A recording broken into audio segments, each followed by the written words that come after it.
Hello everyone, I Jyoti Shasha working as assistant professor in Department of Commerce welcome you to the next video that is related to preparation of cost sheet. हम cost sheet को कैसे prepare करते हैं?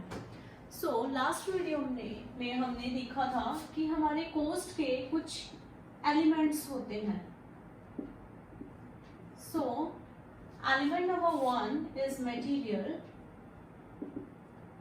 Element second जो है वो हमारा labour होता है और थर्ड एलिमेंट है एक्सपेंसेस. ये तीनों फर्दर डायरेक्ट और इनडायरेक्ट कॉस्ट में बाइफर्केटेड होते हैं. That is direct material and indirect material. इसी तरीके से जो लेबर है वो भी direct labour and indirect labour, और एक्सपेंसेस भी हमारे फर्दर बाइफर्केटेड होते हैं डायरेक्ट और इनडायरेक्ट एक्सपेंसेस में.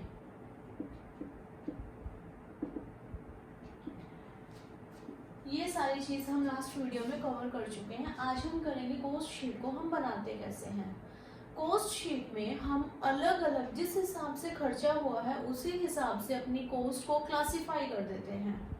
सो जो फर्स्ट कंपोनेंट आता है वो आता है हमारा प्राइम कॉस्ट का.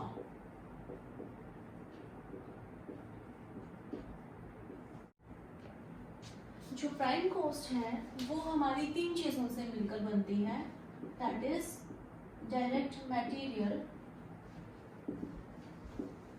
Direct labour and direct expenses.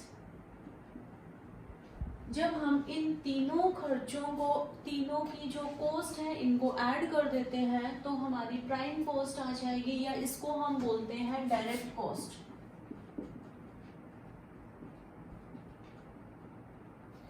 जब भी हमारा नया बिजनेस होगा तो वहां पर हमारे पास raw material, work in progress और फिनिश्ड गुड्स का कभी भी ओपनिंग बैलेंस नहीं होगा. बट अगर हमारा पहले से बिजनेस चल रहा है तो यहाँ पर हमें प्राइम कॉस्ट में कुछ एडजस्टमेंट करनी पड़ेगी. वो एडजस्टमेंट क्या है?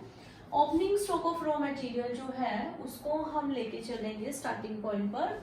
उसमें जितना भी हमने परचेज किया है रॉ मटेरियल का उस पर्टिकुलर ड्यूरेशन में उसको ऐड करेंगे. उस रॉ मटेरियल को फैक्ट्री तक लाने का जो खर्चा है, जो हमने ऑटो रिक्शा को दिया है, जो हमने ट्रक को कुछ रेंट दिया है, कुछ चार्जेस दिए हैं, वो सब हमारे कहलाएंगे कैरेज इनवर्ड. सो कैरेज इनवर्ड हमेशा ऐड होगा. और कैरेज इनवर्ड किसका होगा? Only of raw material. मतलब जो डायरेक्ट मटेरियल हमारा यूज हो रहा है सिर्फ उसको लाने का जो खर्चा है उसको हम ऐड करेंगे. देन लेस करेंगे हम उसमें से closing stock of raw material. तो ये हमारा आ जाएगा कॉस्ट ऑफ मटेरियल कंज्यूम्ड. उस टाइम ड्यूरेशन में कितना मटेरियल कंज्यूम हुआ है और उसकी कॉस्ट कितनी आई है. देन डायरेक्ट लेबर ऐड हो जाएगा और डायरेक्ट एक्सपेंसेस को जब हम उसमें ऐड कर देंगे तो हमारी फिगर आ जाएगी प्राइम कॉस्ट की. प्राइम कॉस्ट और direct cost. Next, prime cost में जब हम फैक्ट्री से रिलेटेड जितने भी खर्चे हुए हैं, जब हमारा जो रॉ मटेरियल है वो फैक्ट्री में था, उसके ऊपर कुछ प्रोसेसिंग हुई है, जो भी उसके ऊपर खर्चे लगे हैं वो सब हम फैक्ट्री ओवरहेड्स में लेके आएंगे. जैसे कि डेप्रिसिएशन लगी है हमारी मशीनरी के ऊपर, पावर जो है फ्यूल यूज हुआ है उस मशीनरी को चलाने के लिए, इंश्योरेंस करवा रखी है हमने फैक्ट्री की मशीनरी पर, रिपेयर्स और मेंटेनेंस जितने भी फैक्ट्री के हैं, फैक्ट्री के क्लीनिंग चार्जेस कुछ हैं, फैक्ट्री के लाइटिंग चार्जेस जितने भी लगे हैं, फैक्ट्री के जो हमने चौकीदार रखा हुआ है, कोई गार्ड रखा हुआ है, तो वो जितने भी खर्चे हैं फैक्ट्री से रिलेटेड वो फैक्ट्री ओवरहेड्स में आएंगे. और जब हम प्राइम कॉस्ट में factory overheads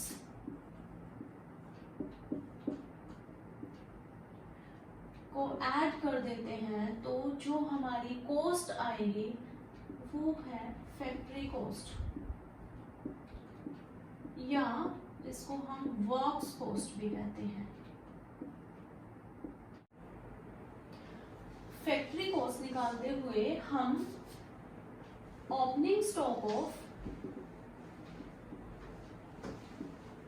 work in progress, जो हमारा सेमी फिनिश्ड गुड है, मतलब जो रॉ मटेरियल नहीं है और ना ही वो फिनिश्ड गुड है, जो बीच का जो मटेरियल है जिसके ऊपर कुछ प्रोसेसिंग हो रखी है और कुछ प्रोसेसिंग होनी बाकी है, सो उसका ओपनिंग स्टॉक हम ऐड करेंगे और लेस करेंगे हम क्लोजिंग स्टॉक ऑफ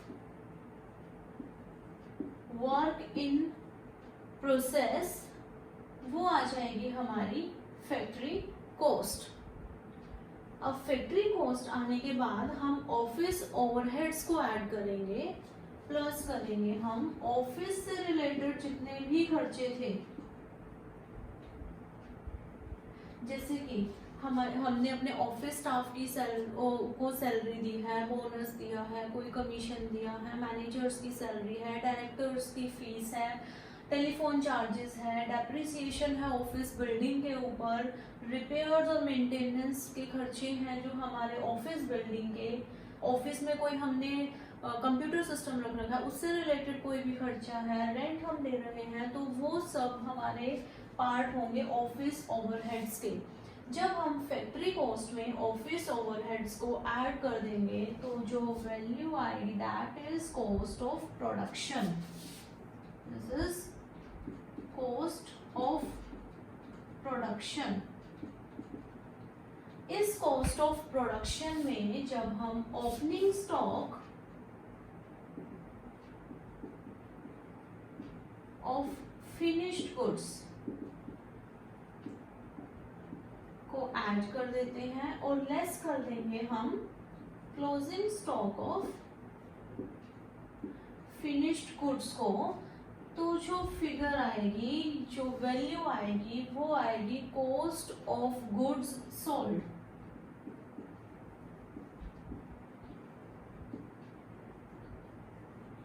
अब कुछ खर्चे और रहते हैं हमारे, वो खर्चे हैं सेलिंग एंड डिस्ट्रीब्यूशन से रिलेटेड, जो हमने एडवर्टीजमेंट के ऊपर खर्चा किया है, हमने अपना शोरूम मेंटेन करने के ऊपर खर्चा किया, शोरूम की लाइटिंग है, सेल्समैन है, सेल्स मैनेजर है, और डिलीवरी के लिए हमने कोई व्हीकल परचेज कर रखा है उसके ऊपर जो डेप्रिसिएशन है, उसको रिपेयर, उसको मेंटेन करने का जो खर्चा है, वो सब आएगा हमारा सेलिंग एंड डिस्ट्रीब्यूशन ओवरहेड्स में।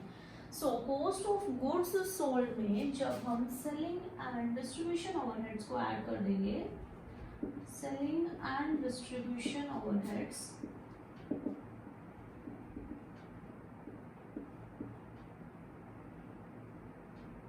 को जब हम ऐड कर देंगे तो हमारी जो वैल्यू है, जो फिगर है, वो आएगी कॉस्ट ऑफ सेल्स, मतलब जो हमने सामान बेचा है, जो माल हमने बेचा है उसकी कितनी कॉस्ट आई है।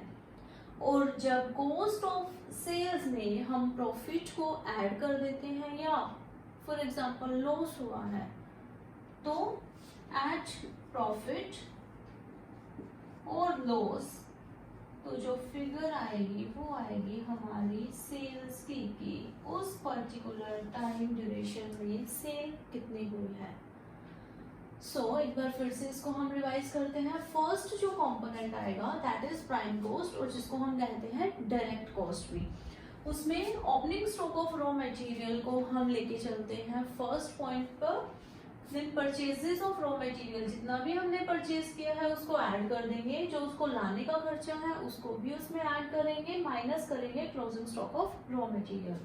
तो ये हमारा आ जाएगा cost of material consumed, material कितना कंज्यूम हुआ है उसकी कॉस्ट। उसमें direct labour and direct expenses को ऐड कर देंगे तो हमारी जो कॉस्ट आएगी वो आएगी प्राइम कॉस्ट। प्राइम कॉस्ट में जो फैक्ट्री से रिलेटेड जितने खर्चे हुए हैं उसको ऐड कर देंगे तो आएगी हमारी फैक्ट्री कॉस्ट।